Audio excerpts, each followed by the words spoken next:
Bonjour, bienvenue pour cette nouvelle édition dans l'actualité de ce jeudi 10 juin. La réouverture aujourd'hui du Puy du Fou.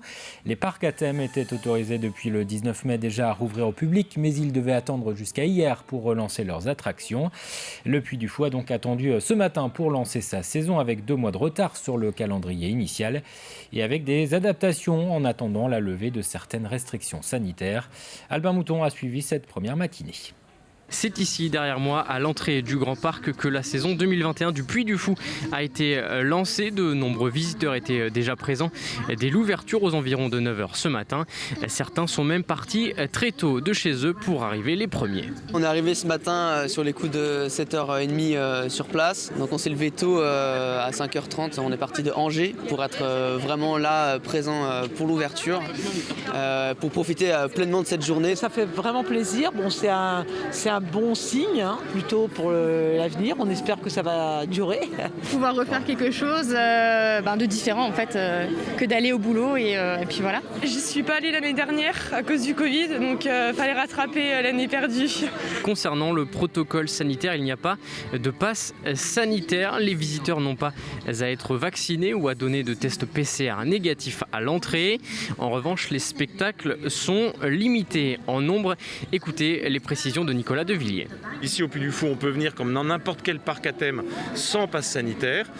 C'est à nous, le Puy du Fou, d'organiser les choses pour que tout se déroule dans la sérénité, notamment en limitant parfois certaines jauges dans nos théâtres intérieurs, par exemple, de telle sorte que nos visiteurs n'aient pas à se préoccuper finalement de la sécurité sanitaire. C'est à nous d'organiser les choses et c'est le Puy du Fou qui va vraiment faire en sorte que leur visite se passe le mieux possible, sans aucune contrainte sensible ou visible, en dehors bien sûr des gestes barrières, le port du masque qui est obligatoire à l'intérieur du site du Puy du Fou de façon générale. Dans nos tribunes, y compris en plein air, où nous allons créer ce mètre de distance entre les différents groupes amicaux ou groupes familiaux, de telle sorte que nos visiteurs puissent là encore se sentir en toute sérénité. Donc nos tribunes ne seront pas pleines à chaque spectacle. Nous aurons une marge d'espace qui permettra cette distance et ces fameux gestes barrières. Prochaine étape pour le Puy du Fou, le 30 juin, avec une ouverture tous les jours. Et puisque je le rappelle, aujourd'hui le parc n'est ouvert que du jeudi au dimanche. Pour ce qui est de la cinécénie, premier spectacle à partir de début juillet.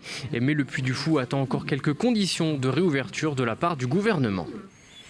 L'actualité, c'est aussi la Confédération paysanne opposée à la nouvelle répartition des aides envisagées pour la politique agricole commune.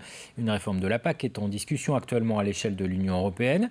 Le ministre de l'Agriculture, Julien Denormandie, a présenté récemment la manière dont l'État compte distribuer ses subventions aux agriculteurs français.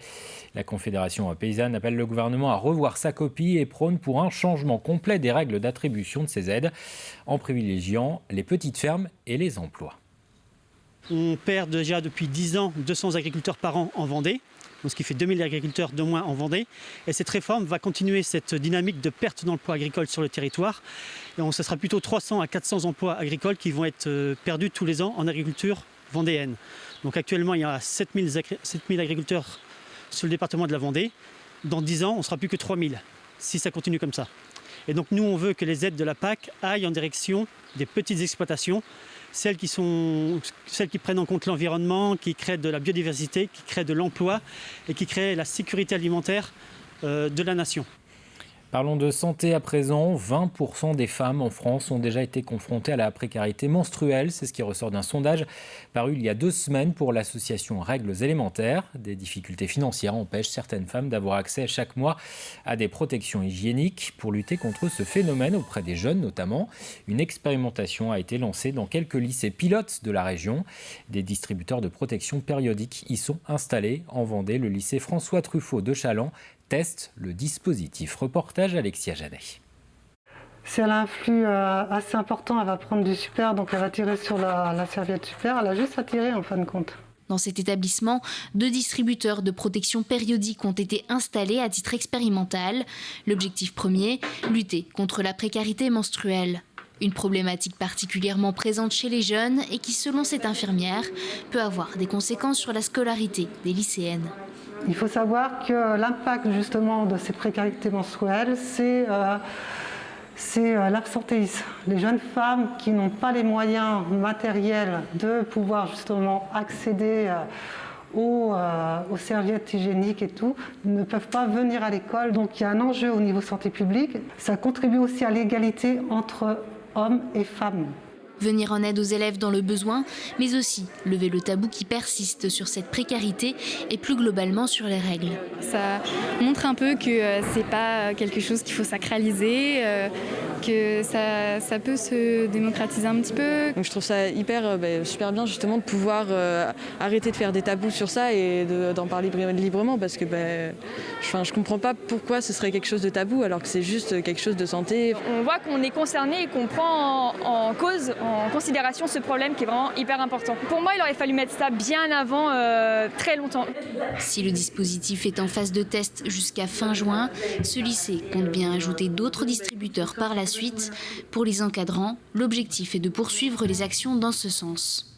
Il y a quelques années, on était encore plus tabou que ça. Maintenant, on a quand même énormément de demoiselles qui ne sont pas gênées d'en parler, mais il y a encore une minorité où ça pose problème. On est quand même dans une bonne évolution, mais il y a encore du travail à faire dessus.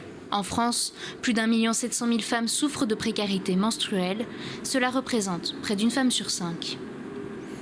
Avant de refermer cette édition, un mot de culture. 20 artistes, 20 jardins. C'est le principe de l'art au jardin. La 4e édition de cet événement aura lieu ce week-end à Mouchamps.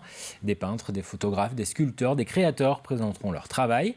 Leurs œuvres seront exposées à travers les ruelles de la petite cité de Caractère ou encore dans les jardins des habitants.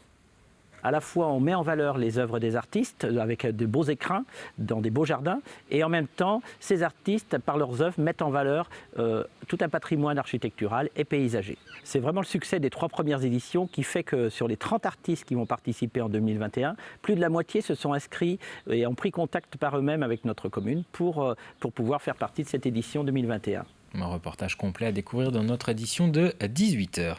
Les prévisions météo pour cet après-midi, le soleil sera présent sur le littoral. Ailleurs, les nuages seront parfois nombreux. Ils apporteront localement des risques d'averses orageuses. Les températures seront comprises entre 19 et 23 degrés à proximité de la mer, 27 à 28 en allant vers l'est du département. Prévision complète dans un instant. C'est la fin de cette édition. Merci de votre attention.